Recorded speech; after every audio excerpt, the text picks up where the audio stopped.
Welcome back to my channel. तो आज का हमारा टॉपिक है प्लेसेंटा प्रीविया। आज के टॉपिक में हम डिस्कस करने वाले हैं एक बहुत ही इंटरेस्टिंग टॉपिक जिससे हमारे मैक्सिमम क्वेश्चंस यूनिवर्सिटी एग्ज़ाम में आते ही आते हैं। तो आज हम बात करेंगे प्लेसेंटा प्रीविया की। प्लेसेंटा प्रीविया की अगर हम बात करें कि ये होता क्या है, तो प्लेसेंटा प्रीविया एक कंडीशन है जो कि हमारी मेनली प्रेगनेंसी में हमें प्लेसेंटा में प्रॉब्लम देखने को मिलती है। प्लेसेंटा प्रीविया एंटीपार्टम हैमरेज का एक टाइप होता है। एंटीपार्टम हैमरेज अभी हम डिस्कस करेंगे लेक्चर में। तो एंटीपार्टम हैमरेज के मेनली हम 2 टाइप से इसे डिस्कस करते हैं। 2 इसके मेन कंडीशंस होते हैं जिसे हम ओबीजी के अंदर डिस्कस करते हैं। एक होता है प्लेसेंटा प्रीविया। प्लेसेंटा प्रीविया में क्या होता है कि जो प्लेसेंटा है वो यूट्राइन जो है, यूट्रस की जो कैविटी है उसके लोअर सेगमेंट में ये अटैच हो जाता है। तो इसकी वजह से बहुत सारे कॉम्प्लिकेशन कॉज हो सकते हैं। तो इस कंडीशन को हम बोलते हैं प्लेसेंटा प्रीविया। एंड सेकेंड जो कंडीशन होती है एंटीपार्टम हैमरेज की, वो हमारी होती है एब्रप्शियो प्लेसेंटा। एब्रप्शियो प्लेसेंटा में क्या होता है कि प्लेसेंटा जो होता है वो टाइम से पहले ही डी अटैच होने लगता है यूट्रस से। हमें पता है कि जो प्लेसेंटा है ये एक हमारा टेम्पररी ऑर्गन होता है जो कि जब कोई फीमेल कंसीव करती है बेबी को तो एक प्लेसेंटा फॉर्म होता है जो कि फीटस को और मदर को कनेक्ट करता रहता है, और उसी प्लेसेंटा के थ्रू बेबी को सारे न्यूट्रिशंस, ऑक्सीजन, सारी चीज़ें सप्लाई होती हैं फीटस को मदर से। तो प्लेसेंटा जो है वो बहुत इंपॉर्टेंट हो जाता है प्रेगनेंसी टाइम पे। तो अगर प्लेसेंटा में कोई भी एबनॉर्मेलिटी हुई ड्यूरिंग द प्रेगनेंसी तो वो कॉम्प्लिकेशन कॉज करेगी ही करेगी। तो ये जो एंटीपार्टम हैमरेज के अंदर हम 2 कंडीशंस पढ़ते हैं, एक placenta previa and second abruptio placenta. ये दोनों ही कंडीशन जो हैं ये हमें 21 वीक्स के बाद देखने को मिलते हैं। इसमें क्या होता है, ब्लीडिंग हमें देखने को मिलती है। तो उसी से हमें समझ आता है, क्योंकि डिलीवरी टाइम पे हम कैसे क्या हमें देखने को मिलता है सिम्टम की ब्लीडिंग होती है। तो जब प्लेसेंटा डी अटैच होगा यूट्रस से या फिर उसमें कोई भी दिक्कत होगी तो वहाँ पे ब्लीडिंग देखने को मिलेगा। तो ये दोनों ही टॉपिक हमारे एक इम्पॉर्टेंट टॉपिक हो जाते हैं अगर हम ओबीजी की बात करें। तो चलिए हम अपना टॉपिक स्टार्ट करते हैं। आज के टॉपिक में हम डिस्कस करेंगे placenta previa and next lecture में हम बात करेंगे एब्रप्शियो प्लेसेंटा की। दोनों ही टॉपिक से MCQ भी बनते हैं। चलिए हम स्टार्ट करते हैं सबसे पहले एंटीपार्टम हैमरेज से। तो एंटीपार्टम हैमरेज क्या होता है, एंटी से आपको समझ आता है कि ये डिलीवरी के पहले का पीरियड है। एंटी मतलब ही है कि डिलीवरी के पहले, मतलब जो फीमेल है उसकी कंसेप्शन से लेके डिलीवरी का जब तक उसको पेन नहीं होता वो पूरा ड्यूरेशन एंटी होता है। पार्टम से हमें क्या मतलब होता है, प्रेगनेंसी टाइम पे फीमेल, एंड हैमरेज मतलब उस टाइम पे जो हैमरेज होता है एंटीपार्टम टाइम पे उसी को हम बोलते हैं एंटीपार्टम हैमरेज। तो अगर आप वर्ड्स से तोड़ के उसे समझने की कोशिश करेंगे तो वो चीज़ें आपको हमेशा याद रहेंगी। तो जैसे एंटीपार्टम हैमरेज में एक्सेसिव ब्लड लॉस होता है जेनिटल ट्रैक्ट से आफ्टर 28 वीक्स ऑफ प्रेगनेंसी, उसी कंडीशन को हम बोलते हैं एंटीपार्टम हैमरेज। इसमें से आपके लिए क्या क्या इंपॉर्टेंट है, फर्स्ट जो आपको याद रखना है वो है 28 वीक्स के बाद अगर ब्लीडिंग हो रही है, एक्सेसिव ब्लीडिंग, तो उसी कंडीशन को हम बोलते हैं एंटीपार्टम हैमरेज। तो यहाँ पे आपसे पूछा जा सकता है कि एंटीपार्टम हैमरेज जो है वो कितने वीक के बाद ब्लीडिंग हो तब हम उसे एंटीपार्टम हैमरेज में इंक्लूड करते हैं। तो जेनिटल ट्रैक्ट से जब 28 वीक्स प्रेगनेंसी के बाद बहुत ज़्यादा ब्लीड होता है तो उस कंडीशन को हम एंटीपार्टम हैमरेज बोलते हैं। अब इसके कॉजेज़ हो सकते हैं। तो इसके कॉजेज़ में हम देखेंगे कि बहुत सारे कॉजेज़ होते हैं। जैसे फर्स्ट कॉजेज़ में है प्लेसेंटल ब्लीडिंग, मतलब प्लेसेंटा की वजह से अगर एंटीपार्टम हैमरेज हो रहा है तो उस कंडीशन को हम बोलते हैं प्लेसेंटल ब्लीडिंग। अब प्लेसेंटल ब्लीडिंग जो है वो टोटल 70% है एंटीपार्टम हैमरेज का। मतलब जितने भी एंटीपार्टम हैमरेज हमें देखने को मिलते हैं उनमें से 70 केसेस ऐसे होंगे जो प्लेसेंटा में कोई कंडीशन कॉज हुई है उसकी वजह से ब्लीडिंग होती है। तो प्लेसेंटल ब्लीडिंग में हमें क्या क्या कंडीशन देखने को मिलेगी, 2 मेन जो मैंने आपको बताया कि placenta previa and second abruptio placenta. ये दोनों ही आधे आधे होते हैं, मतलब जैसे 70 टोटल था तो 35 एंड 35 के रेशियो में ये दोनों होते हैं। फिर अगर हम बात करें अनएक्सप्लेन्ड की तो वो होता है 25, और एक्स्ट्रा प्लेसेंटल मतलब जो प्लेसेंटा के अलावा ब्लीडिंग होती है वो होती है हमारी 5%। अब जो 5% का रेशियो है उसमें क्या क्या रीज़न्स हो सकते हैं, तो उसमें रीज़न हो सकते हैं कि वहाँ पे सर्वाइकल, उसके सर्विक्स में कोई लेजन्स वगैरह प्रेजेंट हो, या सर्वाइकल पॉलिप्स वहाँ फॉर्म हुआ हो, या कार्सिनोमा के कंडीशंस में भी ये चीज़ें हमें ब्लीडिंग देखने को मिलती है। तो ये था हमारा एंटीपार्टम का इंट्रोडक्शन कि एंटीपार्टम हेमरेज जो है उसका इंट्रोडक्शन क्या होगा। 28 वीक्स के बाद प्रेगनेंसी में जो एक्सेसिव ब्लीडिंग होती है उसे ही हम एंटीपार्टम हेमरेज बोलते हैं। इसके कॉजेज़ अलग अलग हैं। सबसे ज़्यादा इसमें प्लेसेंटल कॉज होता है और प्लेसेंटल में भी 2 कॉज होते हैं, जिसमें placenta previa and abruptio placenta 2 main cause हैं जिसको हम ओबीजी में मेनली डिस्कस करते हैं और हमें फीमेल्स में देखने को भी मिलते हैं। तो चलिए अब हम टॉपिक स्टार्ट करते हैं अपना प्लेसेंटा प्रीविया। अब प्लेसेंटा प्रीविया क्या है? तो प्लेसेंटा प्रीविया को हम ऐसे समझ सकते हैं कि जो प्लेसेंटा है, जब फीटस एम्प्यूला में हमारा उसका फर्टिलाइजेशन होता है ओवम एंड स्पर्म का, एम्प्यूला में फैलोपियन ट्यूब के वहाँ पे फर्टिलाइजेशन हुआ, फिर फर्टिलाइजेशन के बाद वो मूव करके हमारे यूट्रस में आता है। तो यूट्रस में जब वो आएगा तो यूट्रस की अपर जो उसके वॉल्स हैं, अपर कैविटी जो है यूट्रस की, वहाँ पे ही मेनली जो फीटस होता है वो अटैच हो जाता है जाके। तो फीटस अटैच होगा तो जहाँ वो अटैच होता है वहाँ ही वो प्लेसेंटा के थ्रू अटैच होता है, वहाँ प्लेसेंटा फॉर्म होता है। प्लेसेंटा के फॉर्मेशन में कुछ सेल मदर के होते हैं और कुछ फीटस के होते हैं, दोनों के सेल मिलके प्लेसेंटा बनाते हैं। तो नॉर्मल अगर हम प्लेसेंटा की बात करें तो वो यूट्रस के अपर कैविटी में हमें देखने को मिलेगा। बट अगर हम बात करें प्लेसेंटा प्रीविया की तो इसमें क्या होता है, प्लेसेंटा प्रीविया में जो अपर होना चाहिए वो लोअर यूट्राइन सेगमेंट में प्लेसेंटा फॉर्म हो गया है या वहाँ पे अटैच हो गया है। तो ये एक एबनॉर्मल कंडीशन हो गई क्योंकि वो लोअर यूट्राइन कैविटी में अटैच हुआ है। तो लोअर यूट्राइन जो कैविटी होती है वो ड्यूरिंग द डिलीवरी या डिलीवरी के 1-2 महीने पहले से ही प्रिपेयर होने लगती है, तो वहाँ पे चेंजेस देखने को मिलते हैं, तो उसकी वजह से हमें कॉम्प्लिकेशंस देखने को मिलते हैं। तो ये कंडीशन है प्लेसेंटा प्रीविया। अब अगर हम इसे स्लाइड से पढ़ें तो प्लेसेंटा प्रीविया को हम ऐसा डिफाइन कर सकते हैं कि प्लेसेंटा जो है वो पार्शियली या कम्प्लीटली लोअर यूट्राइन कैविटी में या सेगमेंट में हमारी आ जाती है। अब इसमें क्या होता है, इसमें एक्सेसिव ब्लीडिंग होगी। तो ब्लीडिंग जो इसमें होती है उसे हम बोलते हैं इनएविटेबल ब्लीडिंग और अनअवॉइडेबल ब्लीडिंग। मतलब ऐसी ब्लीडिंग जिसे हम अवॉइड भी नहीं कर सकते हैं, इनएविटेबल होती है। फिर प्लेसेंटा का जो लोकलाइजेशन होता है ये हम मेनली 3rd ट्राइमेस्टर में आइडेंटिफाई कर सकते हैं। अगर इसके मेन हम बात करें कि कब हम इसे लोकलाइज कर सकते हैं तो 3rd ट्राइमेस्टर में हम प्लेसेंटा को लोकलाइज कर सकते हैं। अब इसके जो कॉजेज़ होंगे प्लेसेंटा प्रीविया के, तो इसके जो एग्जैक्ट कॉज की अगर हम बात करें तो हमें इसका कोई एग्जैक्ट कॉज नहीं पता है, बट कुछ थ्योरीज दी गई हैं जिससे पता चलता है। जैसे कि इसमें है कि ड्रॉपिंग डाउन थ्योरी की अकॉर्डिंग है कि due to poor decidual reaction, जो डेसिडुआ होता है यूट्राइन की जो इनर कैविटी होती है एंडोमेट्रियम, उसके जब ड्यूरिंग द प्रेगनेंसी उसके अंदर बहुत सारे लेयर्स बन जाते हैं।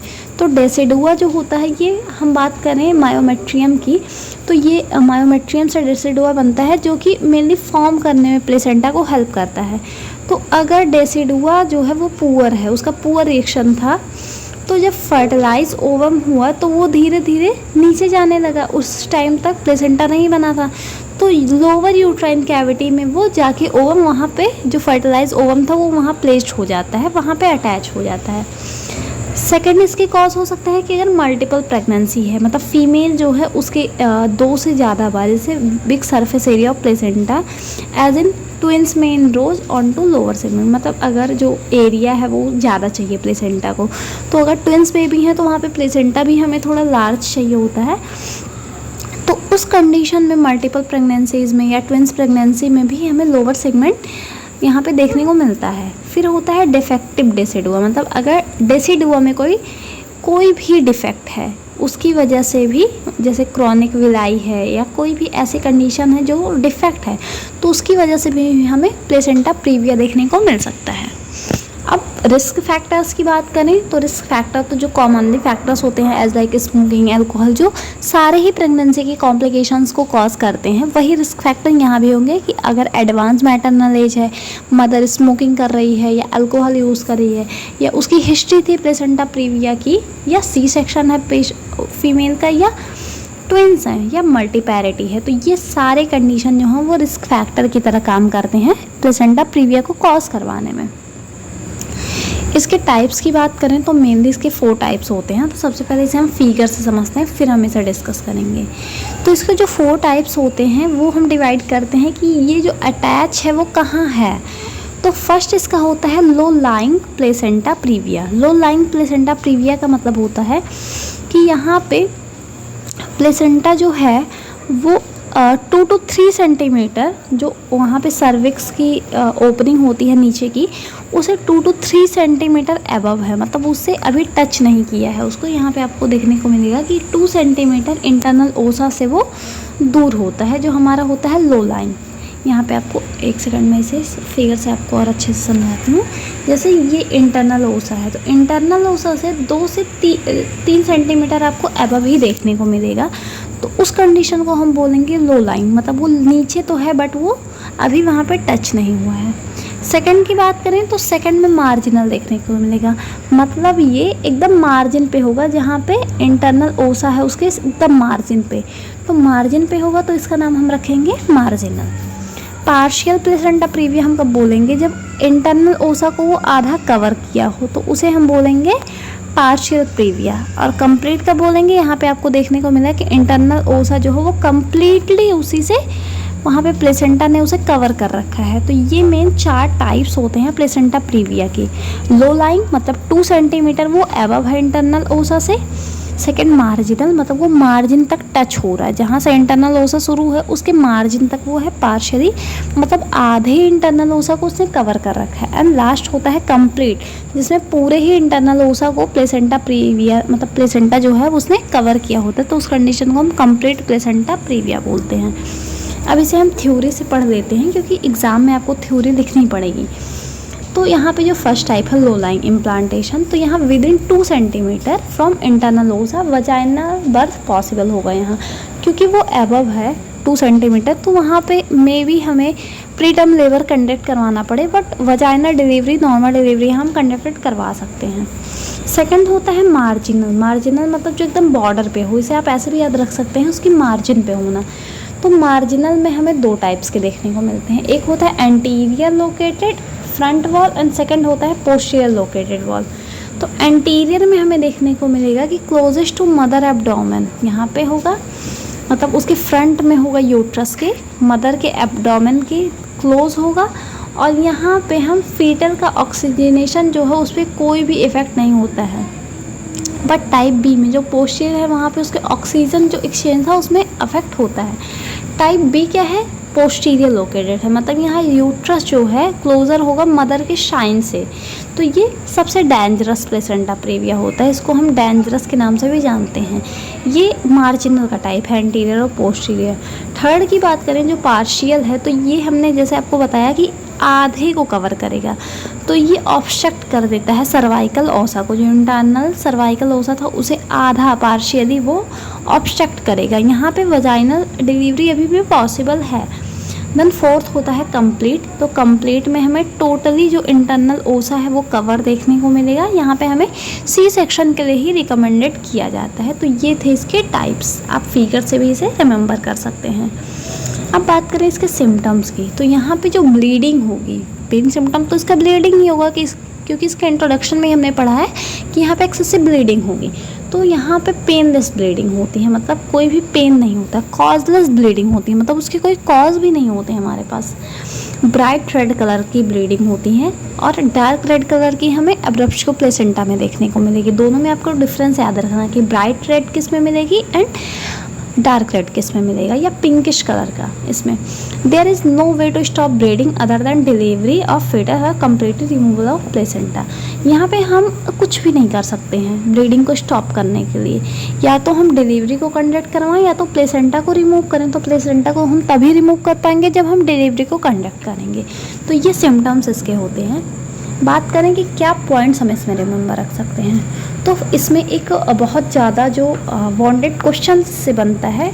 बात करें मेनली अगर ऑब्जेक्टिव क्वेश्चंस की, जो हमारा कॉम्पिटिटिव लेवल के क्वेश्चंस आते हैं, तो वो होता है स्टाइल-वर्थी साइन। स्टाइल-वर्थी साइन क्या होता है कि जब भी हम प्रेजेंटिंग पार्ट को प्रेस करेंगे फीमेल के पेल्विस में, जैसे अगर प्रेजेंटिंग पार्ट है जो भी, तो अगर उसे हम फीमेल के पेल्विस को प्रेस करेंगे तो वहाँ पे हमें जो फीटल हार्ट रेट है वो नीचे मतलब कम सुनाई देगी, ड्रॉप होगा वो। जब हम प्रेशर को रिलीज़ करेंगे तो वो फिर से मेंटेन हो जाएगा। ये मेनली हमें टाइप 1 और टाइप 2 वाले में देखने को मिलेगा, मतलब जो थे हमारे, फर्स्ट था हमारा लो लाइंग एंड सेकंड था हमारा मार्जिनल। तो उन दोनों में ये मेनली देखने को मिलेंगे कि जब हम प्रेस करेंगे पेल्विक एरिया को फीमेल के, तो फीटस का जो हार्ट रेट है वो डाउन होने लगा, और जैसे ही हम उसे रिमूव करेंगे वो फिर नॉर्मलाइज हो जाएगा। तो ये है स्टालवर्थी साइंस। देन बात करें हम इसके सेकंड पॉइंट की, कि जो हम याद रख सकते हैं, तो प्लेसेंटा प्रीविया अगर कंप्लीट टाइप का है वो पार्शियल भी हो सकता है जब 4 सेंटीमीटर डायलेशन होगा सर्विक्स का। ये क्यों होगा? क्योंकि जब सर्विक्स डायलेट होगा तो वो फैलेगा। तो जो प्लेसेंटा प्रीविया था कंप्लीट, वो मे बी ऊपर चला जाए, तो उसकी वजह से वो पार्शियल हो जाएगा जब डायलेशन 4 सेंटीमीटर तक का होता है। पर वजाइनल एग्जामिनेशन जो होता है हम कॉन्ट्राइंडिकेट कर देते हैं, क्योंकि हम पर वजाइनल एग्जामिनेशन अगर करते हैं और वहाँ पे प्लेसेंटा प्रीविया है, तो जो हमारी फिंगर्स होंगी मे बी वो वहाँ हैमरेज कॉज कर दें, और उसकी वजह से प्लेसेंटा डैमेज हो सकता है। तो इसीलिए अगर किसी फीमेल को प्लेसेंटा प्रीविया है तो वहाँ पे पर वजाइनल एग्जामिनेशन नहीं किया जाता है। देन इसमें हम याद रख सकते हैं कि अगर माइनर डिग्री का प्लेसेंटा प्रीविया है विथ फीटल डिस्ट्रेस और मैटरनल कॉमोडिटी, तो वहाँ पे हम सी सेक्शन के लिए ही रिकमेंडेड करते हैं। तो ये पॉइंट्स आपके ऑब्जेक्टिव क्वेश्चंस के लिए इंपॉर्टेंट है। तो अगर आप कॉम्पिटिटिव के लिए प्रिपेयर कर रहे हैं तो ये सारे ही पॉइंट्स आप नोट डाउन कर सकते हैं। आगे बात करें कि इसे हम डायग्नोस कैसे करेंगे, तो इसे हम डायग्नोस कर सकते हैं या तो ट्रांस वजाइनल एग्जामिनेशन हम कर लें या मैग्नेटिक रेजोनेंस इमेजिन कर लें। अब इसके मैनेजमेंट की बात करें तो यहाँ पे मैंने 2 तरह के मैनेजमेंट यूज़ किए हैं। एक मैंने आपको फ्लो चार्ट के थ्रू समझाने की कोशिश की है, कि वो आपके लिए ज़्यादा हेल्पफुल रहेगा। एग्ज़ाम के लिए तो आपको थ्योरी लिखनी पड़ेगी, बट अंडरस्टैंडिंग के लिए आपको फ्लो चार्ट ज़्यादा हेल्प करेगा। तो यहाँ पे 2 कंडीशंस हो सकती हैं प्लेसेंटा प्रीविया को मैनेज करने की। एक हो सकता है कि जो फीटस है वो अगर 37 वीक से अबव है, और एक हो सकता है कि अगर वो 37 वीक से कम का है। तो अगर वो 37 वीक से ज़्यादा है तो उसमें 2 कंडीशन बनेंगी। एक होगा कि ब्लीडिंग है एंड एक होगा कि ब्लीडिंग नहीं प्रेजेंट है। तो अगर ब्लीडिंग है तो वहाँ पे हम तुरंत सी सेक्शन करके बेबी को रिमूव कर लेते हैं, क्योंकि वहाँ पे हमें एक ही हमारे पास ऑप्शन है ब्लीडिंग को स्टॉप करने का। बट अगर अभी भी ब्लीडिंग नहीं है और 37 वीक का जो है प्रेगनेंसी है, तो उस कंडीशन में हम चारों में अलग अलग चीज़ें करेंगे। जैसे कि अगर टाइप 1 है तो टाइप 1 में हम नॉर्मल डिलीवरी करवा सकते हैं। टाइप 1 में वैसे हमने जब टाइप पढ़ा था तब भी हमने देखा था कि वहाँ पे वजाइनल डिलीवरी पॉसिबल है। फिर अगर हम बात करें टाइप 2 की, तो टाइप 2 में हमने 2 टाइप के पढ़े थे, एक था एंटीरियर एक था पोस्टीरियर। तो पोस्टीरियर वाला डेंजर था, तो जो डेंजर था उसमें हम सी सेक्शन करेंगे। एंटीरियर वाले में हम यहाँ नॉर्मल डिलीवरी कंडक्ट करवा सकते हैं। अब बात करें हम टाइप 3 की, जो था हमारा पार्शियल प्लेसेंटा प्रीविया, तो उसमें भी डबल हम सेटअप करते हैं एग्जामिनेशन ओटी में। अगर प्लेसेंटा जो है वो दूर मूव कर रहा है, अगर जैसे वो हुआ सर्वाइकल डायलेशन हुआ, तो प्लेसेंटा जो है वो मे बी मूव कर जाए। तो अगर वो मूव कर रहा है तो वहाँ पे हम नॉर्मल वजाइनल डिलीवरी करवा सकते हैं। बट अगर नहीं मूव कर रहा है तो वहाँ पे हम सी सेक्शन के लिए एडवाइस करेंगे फीमेल को। देन टाइप 4 जो होगा कंप्लीट वाला, तो वहाँ पे तो हम सी सेक्शन करते ही करते हैं। फिर अगर वो 37 वीक से कम का है तो वहाँ पे हम क्या करेंगे, तो वहाँ पे ब्लीडिंग प्रेजेंट है, तो फर्स्ट हम जो करेंगे वो करेंगे मैकोफी, जॉनसन्स एंड रिफाइन। यहाँ हम क्या करते हैं, रिसक्शन करते हैं। रिसक्सेटेशन मतलब अगर उसका एयरवे ब्लीडिंग और सर्कुलेशन को हम मेंटेन करते हैं फीमेल की। फिर यहाँ पे हम ब्लड को भी अरेंज करके रखते हैं, क्योंकि एंटीपार्टम हेमरेज है, एक्सेसिव ब्लीडिंग की वजह से फीमेल की डेथ हो सकती है। तो हम यहाँ ब्लड भी अरेंज करके रखते हैं। यहाँ पे स्टेरॉइड्स भी हम यूज़ करते हैं कि लंग डेवलपमेंट हो जाए। टोकोलाइटिक्स यूज़ करते हैं अगर नीडेड होती है तो, और एंटी डी हम देते हैं। एंटी डी क्या थी, एंटी डी हम यूज़ कर रहे थे RH निगेटिव मदर्स में। RH निगेटिव मदर क्या थी, RH कंपैटिबिलिटी आपने पढ़ा होगा ये कंडीशन, जिससे फीटस जो होता है वो पॉजिटिव ब्लड ग्रुप का होता है और मदर निगेटिव, तो वहाँ पे क्रॉस रिएक्शन की वजह से फीटस की डेथ होने लगती है। तो यहाँ पे हम एंटी डी भी देते हैं 3000 mcg अगर RH निगेटिव फीमेल्स थी। अगर ब्लीडिंग तब भी स्टॉप नहीं होता है ये सारी चीज़ें करने के बाद भी, तो वहाँ पे हम सी सेक्शन करते हैं। तो ये था एक नॉर्मल मैनेजमेंट फ्लो चार्ट के थ्रू जो मैंने आपको समझाने की कोशिश की है। अब इसके थ्योरी को भी हम पढ़ लेते हैं कि अगर जेस्टेशन एज है जो अर्ली है, जैसे मैंने आपको बताया, तो वहाँ पे हम प्रोलॉन्ग प्रेगनेंसी को नहीं कंसीडर करेंगे, क्योंकि वहाँ पे कॉम्प्लिकेशंस हो सकते हैं। तो हम वोमेन को ट्राई करेंगे कि हॉस्पिटलाइजेशन करें, और अगर जब तक हो सकता है हम प्रीटर्म लेबर को अवॉइड करें। हीमोग्लोबिन और हेमाटोक्रिट वैल्यू हम उसकी मॉनिटर करते रहते हैं फीमेल की, क्योंकि ब्लीडिंग की वजह से में भी वो रिड्यूस हो रही हूँ। ब्लड रिप्लेसमेंट थेरेपी भी हम यूज़ कर सकते हैं, आयरन थेरेपी यूज़ करते हैं हम, ताकि फ़ीमेल में एनीमिया ना हो। अगर एनीमिया है तो वहाँ पे हम ये यूज़ करेंगे। The pulmonary maturity of the foetus monitor at appropriate intervals, मतलब हम कुछ देरी पे, मतलब कुछ इंटरवल्स पे पल्मोनरी मैच्योरिटी भी फीटस की मेज़र करते रहते हैं। अगर कोई भी इमरजेंसी अराइज नहीं हो रही है तो हम तुरंत डिलीवरी को नहीं प्लान करेंगे, बट अगर कोई इमरजेंसी हुई तो वहाँ पे हम तुरंत जो है डिलीवरी को कंडक्ट करवाएंगे। फिर यहाँ पे स्कीम है मैनेजमेंट का प्लेसेंटा प्रीविया का, कि हॉस्पिटल में कुछ स्कीम्स होती हैं, जैसे कि वजाइनल डिलीवरी हम कंसीडर करते हैं जब प्लेसेंटा प्रीविया फर्स्ट डिग्री का हो या वेरी मार्जिनल हो। जो मैंने बताया टाइप 1 में हम नॉर्मल डिलीवरी करवा सकते हैं।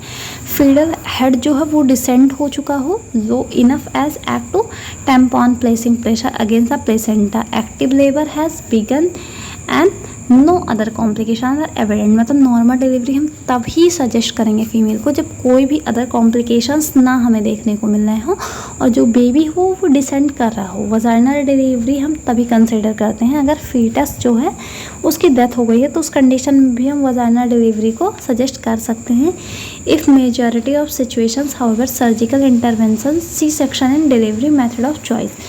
कुछ में हम सी सेक्शन भी यूज़ कर सकते हैं, ये हमारी चॉइस होती है कि हम मतलब फ़ीमेल की क्या कंडीशन है उसके अकॉर्डिंग हम मेथड चूज़ करें डिलीवरी की। तो ये था हमारा आज का टॉपिक, जिसमें हम इसे बहुत अच्छे से समझ सकते हैं अगर हम इसे इसके टर्म्स से या इसके फ्लो चार्ट से समझने की कोशिश करें तो। और ये बहुत इम्पॉर्टेंट टॉपिक भी है, क्योंकि ये एक एबनॉर्मल कंडीशन हो जाती है फीमेल के अंदर। एबनॉर्मल तो हम नहीं बोलेंगे, बट एक कॉम्प्लिकेशन है ड्यूरिंग द प्रेगनेंसी। तो ये बहुत सारी लेडीज़ को देखने को मिलती है और हमें इसके बारे में अवेयर भी होना चाहिए। तो होप आपको ये वीडियो जो है वो अच्छी लगी है और हेल्पफुल लगी है। अगर आपको वीडियो अच्छी लगी तो लाइक करें, शेयर करें और सब्सक्राइब करना ना भूलें। Thank you.